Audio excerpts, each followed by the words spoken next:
दोस्तों, आज का प्रश्न पहला है, ज्ञानपीठ पुरस्कार किस क्षेत्र में दिया जाता है? साहित्य के क्षेत्र में, कला के क्षेत्र में, फ़िल्म के क्षेत्र में या विज्ञान के क्षेत्र में?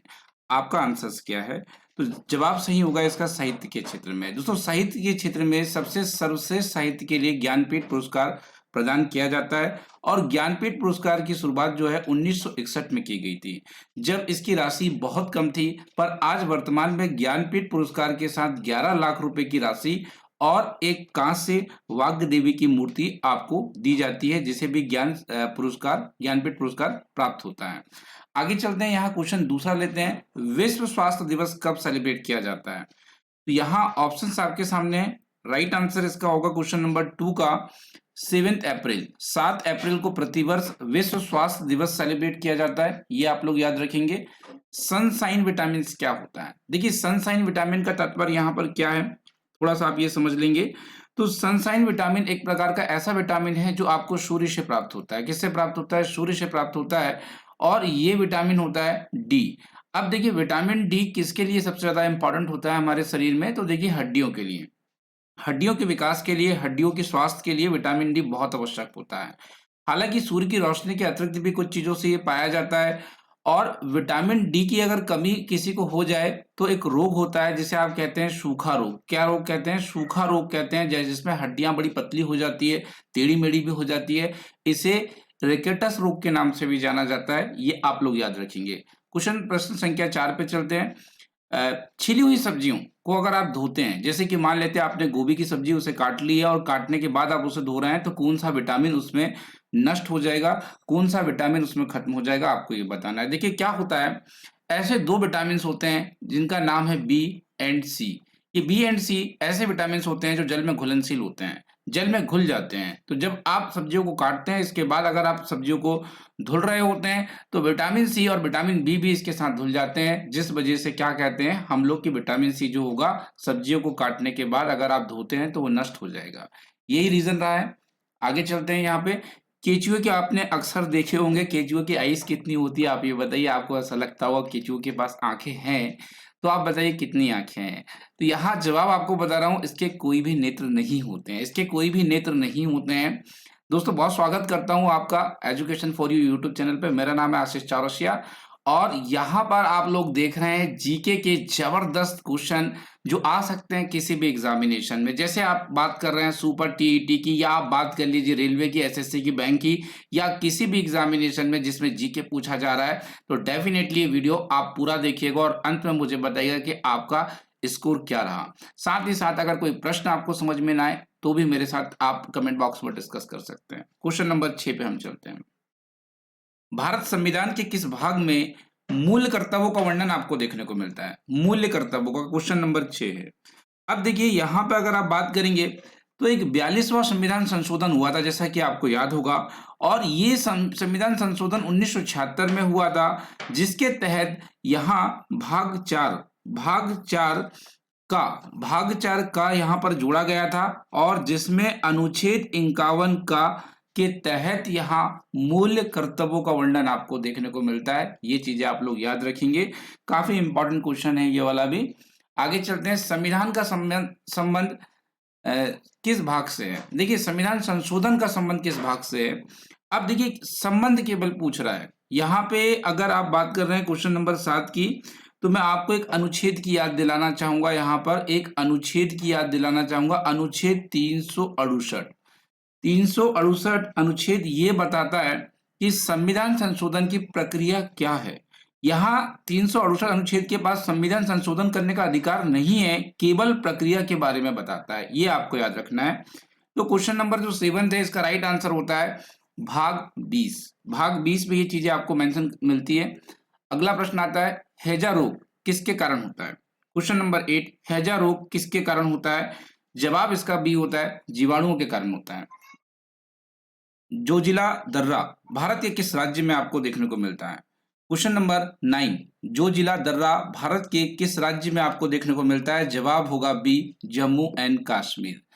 नेक्स्ट देखते हैं, क्वेश्चन नंबर 10, भारत सरकार का सर्वोच्च विधि अधिकारी कौन होता है? सर्वोच्च विधि अधिकारी कौन होता है? आपके पास कुछ ऑप्शंस है, आई होप आपने इसमें थिंक कर लिया हो और इसका सही जवाब है अटॉर्नी जनरल। नेक्स्ट देखते हैं, हल्दी घाटी का जब युद्ध हुआ था 1576 ईस्वी में, तो किन किन के बीच ये हल्दी घाटी का युद्ध लड़ा गया था? बड़ा ही प्रसिद्ध और बड़ा ही फेमस युद्ध है, आप सभी लोग इसके बारे में जरूर पढ़ा होगा। तो मैं आपको बता दूं, ये युद्ध जो हुआ था अकबर और महाराणा प्रताप के बीच हुआ था, ये आपको याद रखना है। रेबिज के टीके की खोज किसने की थी? रेबिज का टीका, जैसे आपको कई बार क्या होता है, कुत्ता काट देता है या तो बंदर, शेर, बिल्ली आदि काट देती है ना, इनकी लार में रेबिज होता है। तो उसके लिए एक मनुष्य को एक टीका लगाना होता है, जिसे आप रेबिस का टीका कहते हैं, और रेबिस के टीके की खोज लुई पास्चर ने की थी। किसने की थी? लुई पास्चर ने। शरीर में आयरन की कमी हो जाए, मतलब आयरन मीन्स क्या होता है? लोहा तत्व। लोहा तत्व की कमी हो जाए तो कौन सी बीमारी होती है? अल्टीमेटली अगर हम यहाँ बात कर रहे हैं कि शरीर में किस विटामिन या किसकी कमी से रक्त की कमी हो जाती है, तो रक्त की कमी को आप कहते हैं एनीमिया।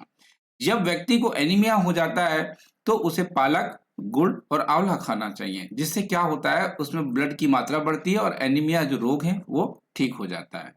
आगे चलते हैं, अलमाटी बांध कृष्णा नदी पर किस राज्य में स्थित है? बड़ा अच्छा क्वेश्चन है, और बहुत ज्यादा इसमें से बनने के चांसेस है। मैं आपको बता दूं, अलमाटी बांध कृष्णा नदी पर है, ये सभी जानते हैं। अलमाटी एक जल वाद विवाद में भी रहा है, ये भी आप लोग जानते हैं।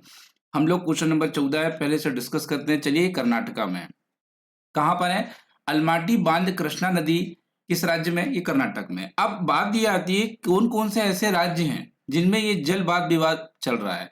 तो देखिए, एक्चुअली कृष्णा नदी के पानी के ऊपर ये जल वाद विवाद चल रहा है। सबसे पहले हम कृष्णा नदी की बात करेंगे, तो ये जल वाद विवाद ना महाराष्ट्र के ऊपर, कर्नाटक के ऊपर और आंध्र प्रदेश के ऊपर, इन तीनों राज्यों के बीच चल रहा है कि भाई कौन कितना पानी लेगा और किससे कितना पानी मिलेगा, आदि चीजों के ऊपर ही विवाद चल रहा है। अब ये तीनों राज्य में पानी को डिवाइड कर दिया गया है। हालांकि अभी ये सॉल्व कर लिया गया है। कर्नाटक को 47% इस नदी का पानी दे दिया गया है और आंध्र प्रदेश को 43% के आसपास दिया गया है, और यहाँ पे महाराष्ट्र को 17% के आसपास पानी दे दिया गया है, और ये जल विवाद जो है ये सॉल्व कर लिया गया है। ये आपको याद रखना है, काफी महत्वपूर्ण क्वेश्चन रहा है ये वाला, और आशा करते हैं कि आपको ये समझ में भी आया है और बनेगा भी। सुएज नहर का राष्ट्रीयकरण किस वर्ष हुआ है? हालांकि सुएज नहर में अगर मुख्यतः आप अभी अधिकार देखते हैं तो मिस्र के देशों का है, पर क्वेश्चन नंबर हम 15 की बात कर रहे हैं, और क्वेश्चन नंबर 15 का एक सही जवाब आपको देना है। तो जवाब आता है आपका 15 नंबर का, 1956 में सुएज नहर का राष्ट्रीयकरण हुआ था, 1956 में। प्रतिरोध, जिसे आप इंग्लिश में रेजिस्टेंस कहते हैं, उसका एसआई मात्रक यहाँ पे आपसे पूछा जा रहा है कि प्रतिरोध का एसआई मात्रक क्या होगा? Question number 16। तो इसका एसआई मात्रक होता है ओम। क्या होता है? ओम होता है दोस्तों, और ओम का सिंबल आप देख पा रहे हैं, मैंने ड्रॉ किया है। अगला प्रश्न आता है, मायोपिया का क्या अर्थ है? दोस्तों, अगर डेफिनेटली आप अच्छा स्कोर करना चाहते हैं तो मेरा ये जीके का सेशन जरूर देखा करो। एक ऐसा सेशन लाते हैं जो आपको ना मुखाग्र सुनने से ही याद हो जाता है, तो आप ये सेशन जरूर देखा करो। मैं कहता हूं किसी भी एग्जामिनेशन में अगर आप देना चाहते हैं तो मायोपिया का अर्थ क्या होता है, हमने आपसे ये पूछा। देखिए, मायोपिया एक प्रकार की आंखों की एक ऐसी डिसीज आप कह सकते हैं, जिसमें व्यक्ति को निकट की चीजें साफ दिखाई देती है पर दूर की चीजें साफ नहीं दिखाई देती है, जिसे आप मायोपिया कहते हैं। अब मायोपिया की आप बात करते हैं तो जवाब यहाँ पर बी आता है, निकट दृष्टि दोष। इसके लिए सही जवाब आता है। निकट दृष्टि दोष में क्या होता है? पास की चीजें आपको सही दिखाई देती है पर दूर की चीजें सही नहीं दिखाई देती है। इस प्रकार की डिसीज को मायोपिया कहते हैं। अगर आप लोग जानते हैं कि मायोपिया किस कारण से होता है तो कमेंट बॉक्स में जरूर लिखिएगा, मैं जिसका भी कमेंट्स होगा नेक्स्ट वीडियो में शामिल करने की कोशिश करूंगा। महात्मा बुद्ध ने अपना प्रथम धर्म चक्र प्रवर्तन किस स्थान पर दिया हुआ था? आपको ये बताना है। महात्मा बुद्ध, गौतम बुद्ध की यहाँ बात की जा रही है। अब गौतम बुद्ध ने जो उनका प्रथम उपदेश दिया था या उनका पहला लेक्चर जो दिया था, उसे धर्म चक्र प्रवर्तन कहा गया था। और क्वेश्चन नंबर 18 है, इसका राइट आंसर आपने सोच लिया होगा, सारनाथ। सारनाथ में इन्होंने दिया हुआ था प्रथम धर्म चक्र प्रवर्तन, ये याद रखें आप लोग। और आपको ये बताना है कि गौतम बुद्ध के बचपन का नाम क्या था। बड़ा अच्छा क्वेश्चन है, आ सकता है, तो आप जल्दी से होमवर्क में मुझे कमेंट बॉक्स में ये बताइए अभी कि यहाँ पर गौतम बुद्ध के बचपन का नाम क्या था। दोस्तों, आई थिंक सभी लोग जानते हैं। भारत की सबसे बड़ी बहुउद्देशीय नदी घाटी परियोजना कौन सी है? क्वेश्चन नंबर 19 है। जवाब सही आता है इसके लिए 19 नंबर का, क्वेश्चन नंबर बी गाइस। चलते हैं 20 नंबर पे। गोकक जलप्रपात किस जिले में देखने को मिलता है? चलिए थिंक करिए अबाउट इट। जवाब सही आता है बेलगांव। बेलगांव में आपको देखने को मिलता है। 21 नंबर का प्रश्न, किस देश का पहले निप्पन निप्पन के नाम से जाना जाता था? जल्दी आप मुझे बताएंगे ऐसा कौन सा देश है जिसे पहले निप्पन कहा जाता था? तो निप्पन कहा जाने वाला देश जापान है। क्या है दोस्तों? जापान को निप्पन कहा जाता था, ये याद रखना है। काला शीशा, काला शीशा किसे कहते हैं? क्वेश्चन नंबर 22 से काला शीशा कहा जाता है आपकी ग्रेफाइट को। ग्रेफाइट अगर आपको देखना है तो आप पेंसिलों के अंदर देखते ही हैं ग्रेफाइट। विद्युत का सुचालक होता है, याद रखें ग्रेफाइट, और इसे काला शीशा कहा गया है। उजला सोना किसे कहते हैं? 23 नंबर में हम पहुंच चुके हैं और यहां कहा जा रहा है कि उजला सोना किसे कहा जाता है दोस्तों? उजला सोना।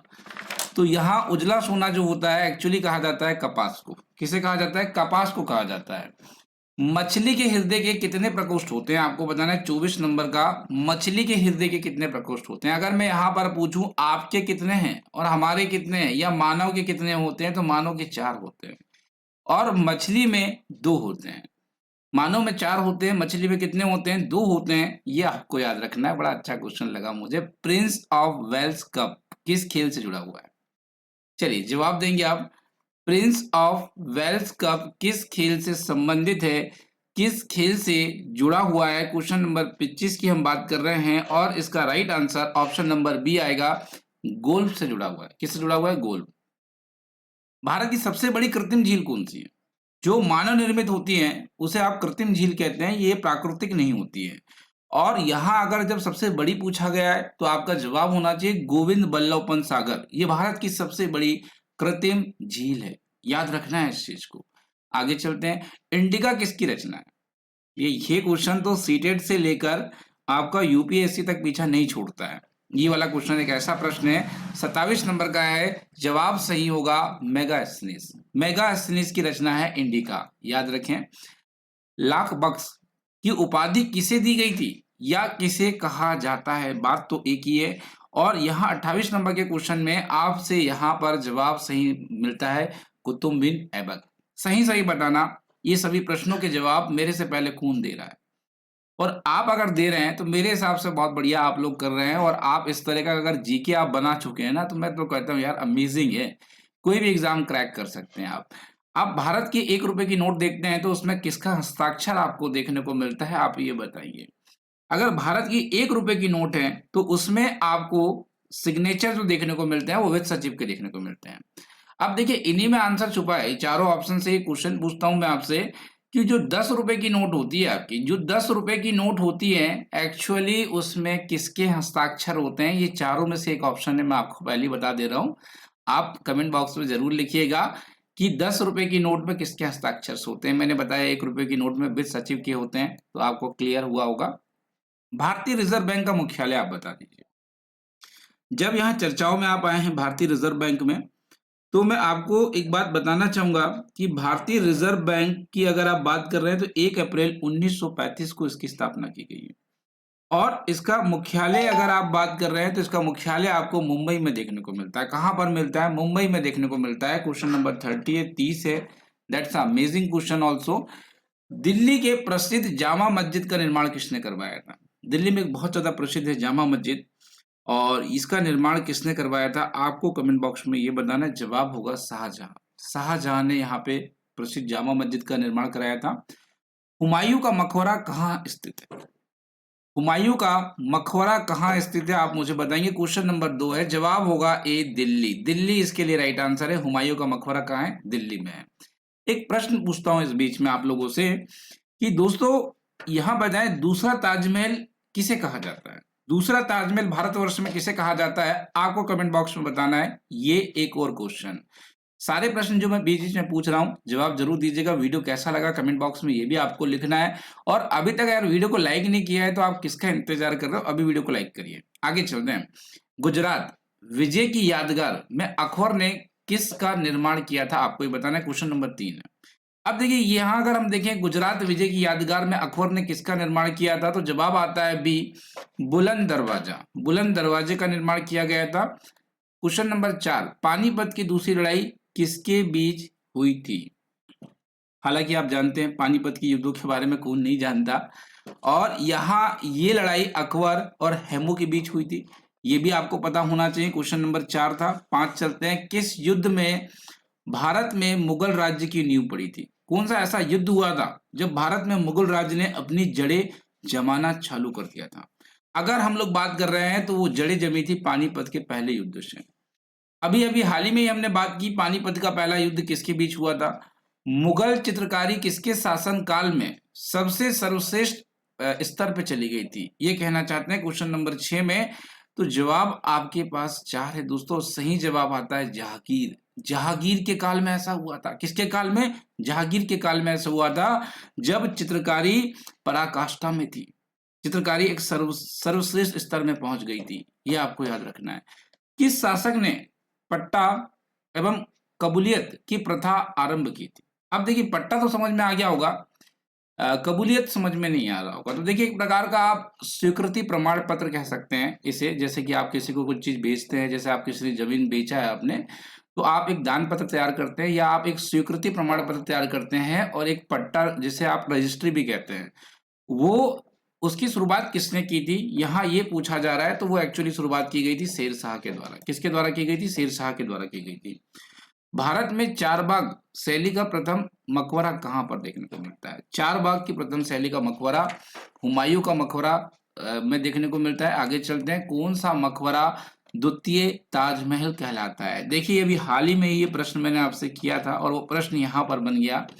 दूसरा ताजमहल भारतवर्ष में कहा जाता है बीबी के मकबरे को। किसे कहा जाता है? बीबी के मकबरे को दूसरा ताजमहल कहा जाता है। किस मुगल बादशाह को जिंदा पीर कहा गया है? आप ये बताएं, ऐसे कौन से मुगल बादशाह है जिन्हें जिंदा पीर की उपाधि दी गई है, जिन्हें जिंदा पीर कहा गया है? दोस्तों, क्वेश्चन नंबर 10 है। 10 का जवाब बी होगा, औरंगजेब। औरंगजेब इसके लिए सही जवाब है। इन्हें जिंदा पीर कहा जाता है, ये याद रखना है, काफी इंपॉर्टेंट क्वेश्चन है। पानीपत का प्रथम युद्ध कब हुआ था? Question number 11। पानीपत का पहला युद्ध कब हुआ था और किसके बीच हुआ था, ये बात आती है। तो पानीपत का पहला युद्ध 21 अप्रैल 1526 को 21 अप्रैल 1526 को हुआ था, और ये हुआ था इब्राहिम, किसके बीच हुआ था? इब्राहिम लोधी और बाबर के बीच हुआ था। किसके बीच हुआ था? इब्राहिम लोधी और बाबर के बीच हुआ था, ये याद रखना है आपको। पानीपत का पहला युद्ध इब्राहिम लोधी और बाबर के बीच हुआ था, 21 अप्रैल 1526 की ये बात है। दीन ए इलाही नामक धर्म की शुरुआत किसने की थी? क्वेश्चन नंबर 12 है। दीन ए इलाही नामक धर्म की शुरुआत किसने की थी? तो ये शुरुआत की हुई थी अकबर ने। किसने की थी? अकबर ने की हुई थी। कौन अंतिम मुगल सम्राट थे, आप बताएंगे? अंतिम मुगल सम्राट कौन थे? तो ये थे आपके आलमगीर सेकेंड। किसने मुगल साम्राज्य की राजधानी को आगरा से दिल्ली स्थानांतरित किया था? क्वेश्चन नंबर 14 है। आगरा से दिल्ली किस मुगल साम्राज्य ने यहाँ पर लेकर आया था? तो जवाब आता है C, Humayun. Sorry for that, Shahjahan. Shahjahan इसके लिए राइट आंसर है, नॉट अ हुमायूं। हुमायूं को कट कर देंगे आप लोग और इसके आप लोग करेंगे शाहजहां। आगे चलते हैं। क्वेश्चन नंबर हम लोग यहाँ पे 13 की बात कर रहे हैं। एक मिनट रुकेंगे गाइस, आप लोग थोड़ा सा मुझे एक समय देंगे। थोड़ा सा मेरे ऐसा लगता है क्वेश्चन में यहाँ पे मिस किया हुआ है। 1 मिनट गाइस, मैं चेक कर लेता हूँ ताकि आप एक सही चीजें सीखें। Sorry for that guys. Question number 13 की अगर हम लोग बात कर रहे हैं तो यहाँ कौन अंतिम मुगल सम्राट थे? तो नॉट आलमगीर। मुझे लग ही रहा था यहाँ पे बहादुर शाह सेकंड। बहादुर शाह सेकंड जो है ये अंतिम मुगल सम्राट थे, आपको याद रखना है। आगे चलते हैं। तो यहाँ पे क्वेश्चन नंबर 14 था, किसने मुगल साम्राज्य की राजधानी को आगरा से दिल्ली स्थानांतरित किया था? तो वो शाहजहां ने किया हुआ था। क्वेश्चन नंबर 15 देखते हैं। किस मुगल शासक को 2 बार राज्याभिषेक हुआ? ये क्वेश्चन बहुत ज्यादा पूछा जाता है, कौन से ऐसे मुगल शासक रहे हैं जिनका 2 बार राज्याभिषेक हुआ है? तो वो रहे औरंगजेब। कौन रहे? औरंगजेब रहे। अगला क्वेश्चन देखते हैं। अकबरनामा किसने लिखी थी? अकबरनामा किसने लिखी थी? जल्दी मुझे आप बताएंगे, अकबरनामा किसने लिखी हुई थी? सही जवाब होगा अबुल फजल। अबुल फजल ने अकबरनामा लिखा हुआ था। 17वें नंबर क्वेश्चन मानते हैं, दिल्ली का पुराना किला किसके द्वारा बनवाया गया? दिल्ली का पुराना किला। तो दिल्ली के जब पुराने किले की बात करते हैं तो ये किला शेरशाह के द्वारा बनवाया गया है। किसके द्वारा बनवाया गया? शेरशाह के द्वारा। अकबर ने किसे कविराज की उपाधि दी थी? अब आप तो सभी जानते हैं अकबर और बीरबल के किस्से बड़े ही प्रसिद्ध होते हैं, तो अकबर ने कविराज की उपाधि बीरबल को ही दी थी। आगे चलते हैं। शाहजहां ने किस शहर में मोती मस्जिद बनवाई थी? ये मोती मस्जिद किस शहर में आपको देखने को मिलती है? तो ये आगरा शहर में आपको देखने को मिलती है, कोई बड़ा क्वेश्चन नहीं है ये। शाहजहाँ का मूल नाम क्या था? शाहजहाँ जो थे, इनका मूल नाम क्या था दोस्तों? आपको ये बताना है, क्वेश्चन नंबर 20 है और 20 का जवाब ए आएगा दोस्तों। और आपको एक होमवर्क और देना चाहूँगा और दोस्तों मैं चाहूँगा कि अगर आप सही में इस तरह की वीडियो देखना चाहते हैं तो कमेंट आज भर दीजिए आप, एकदम भर दीजिए और कहिए कि सर हाँ, इस तरह के बहुत सारे वीडियोज़ हम देखना चाहते हैं। और बिल्कुल कमेंट जितने ज़्यादा होंगे उतने ज़्यादा जीके एंड जीएस की वीडियोज़ आपको देखने को मिलेंगे और बेहतर एक्सप्लेनेशन के साथ मिलेंगे। देखिए आज का होमवर्क ये है कि हवा के वेग को मापने वाला यंत्र को क्या कहा जाता है? आपको कमेंट बॉक्स में इसका आंसर लिखना है, बीच-बीच में जो प्रश्न पूछा था सभी के लिखना है, साथ ही साथ टेलीग्राम चैनल जॉइन कर लीजिएगा क्योंकि रोज़ डेली उसमें पीडीएफ्स आपको दी जाती है। कुछ स्टडी मटेरियल्स भी दिया जाता है और काफ़ी कुछ आपको उसमें देखने को मिलता है।